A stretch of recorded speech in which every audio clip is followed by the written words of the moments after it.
local et on vous embarque avec nous toute la journée et après découverte du delta du Mekong. Allez, c'est parti!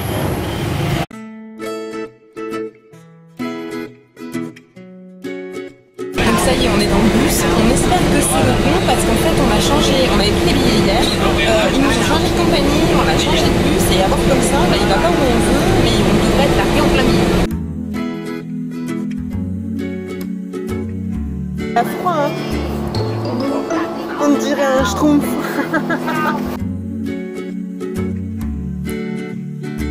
Voilà. Donc il y a le bus qui nous a laissé, donc comme vous pouvez voir, il n'y a rien.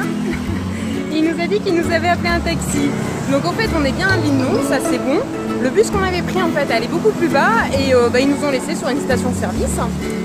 Et on attend le taxi hypothétique qui nous a appelé pour arriver au ferry. Donc,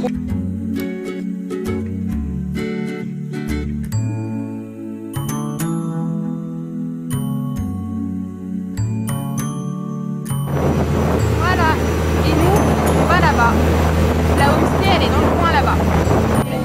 Comment ça va après ce petit trajet? bah écoute, ça va, hein, on a bien voyagé, comme d'habitude à l'arrache. C'est un peu épique. Alors en fait, pour arriver à la homestay, à la sortie, on a pris un minibus, un bus, un taxi, un ferry et on attend notre taxi pour nous amener. Mais après ça se fait, hein, ça se fait. Donc ça y est, on vient d'arriver à la homestay. Donc en fait on est tout seul hein, parce que c'est vraiment le début de la saison des pluies. Je voulais filmer sur la route en fait avec notre taxi moto, mais il a conduit comme un dingue. Donc pour le plaisir de revoir un jour nos parents, en fait on a préféré pas filmer. Parce qu'en plus on n'avait pas de casque ni rien, donc ça va, c'est pas du tout dangereux. Donc là on va se restaurer un petit peu, on croise les doigts pour qu'il fasse beau pour qu'on puisse aller se balader par la suite et que la pluie ne tombe pas parce que vraiment il fait pas très beau.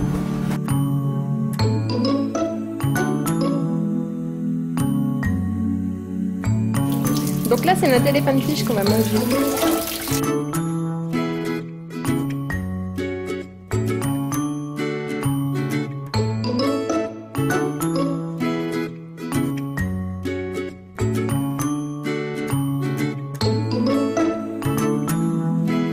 Donc on était parti en balade, mais voilà ce qui nous préoccupe, ce vilain ciel là. Donc en fait en plus on sait qu'il doit y avoir un typhon dans les prochains jours. Donc on s'est quand même risqué d'aller sur le delta du Mekong, mais j'ai l'impression que Robert le typhon y arrive. Hein. Bon ben on se retrouve le lendemain. Hier la soirée n'était pas top parce que il a plu. Donc du coup on est resté à la guest house et la balade s'est finie rapidement. Donc là ce matin on vous embarque pour la visite du marché de Kai Bay. Donc c'est le plus gros marché flottant en fait de la région du delta du Mekong. Donc j'espère que vous êtes prêts, c'est parti, le temps est avec nous donc c'est super. Et voilà notre bateau.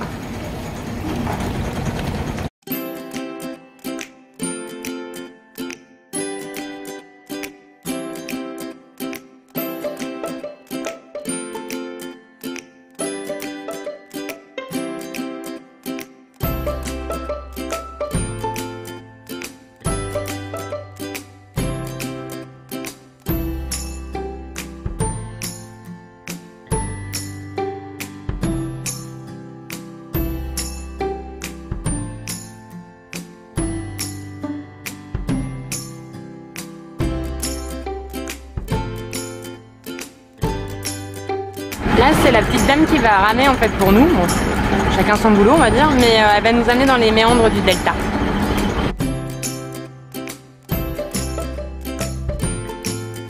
Donc là c'est au mode touriste avec le chapeau vietnamien. Tu fais un coucou Tom?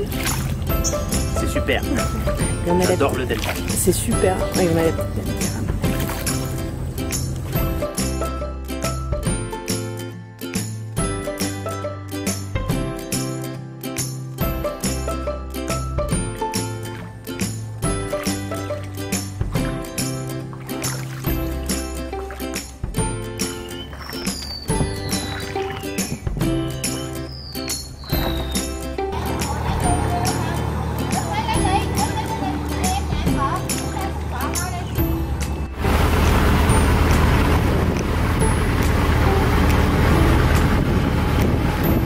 Sur les perches, il y a ce qui vend, donc là ça doit être l'allée des tubercules.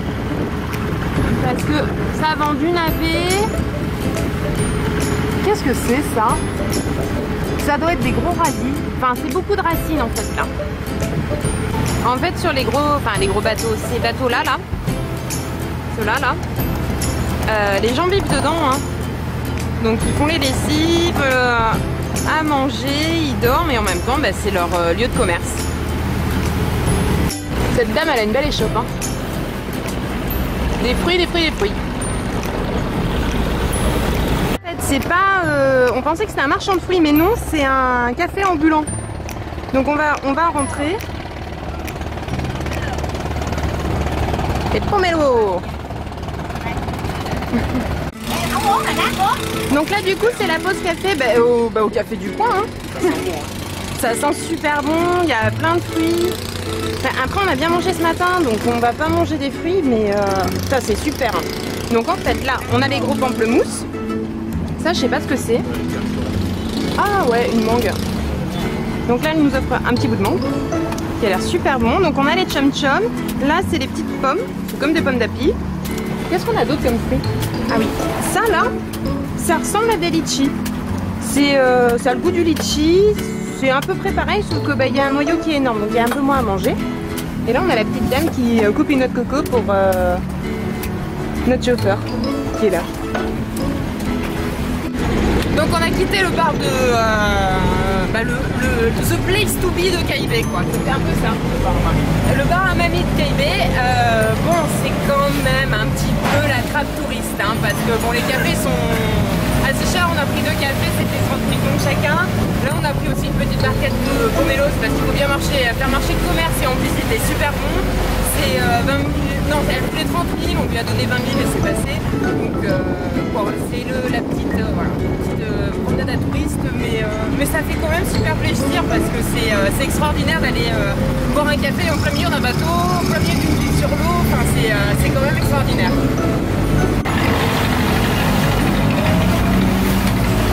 Pomelos. Bon bah c'est fini pour aujourd'hui, donc j'espère que voilà, le vlog et en même temps la découverte du marché du Caïbé vous a plu. Nous il est temps de vous laisser parce qu'aujourd'hui cet après-midi c'est journée travail, donc voilà, vous aurez sûrement un article sur ce magnifique hôtel qu'on va vous présenter dans les prochains jours. Donc n'hésitez pas à nous suivre sur les réseaux sociaux si vous avez aimé, mettez des pouces en l'air parce que c'est super cool, et surtout quand il y a Thomas. À bientôt les amis. À bientôt, bye.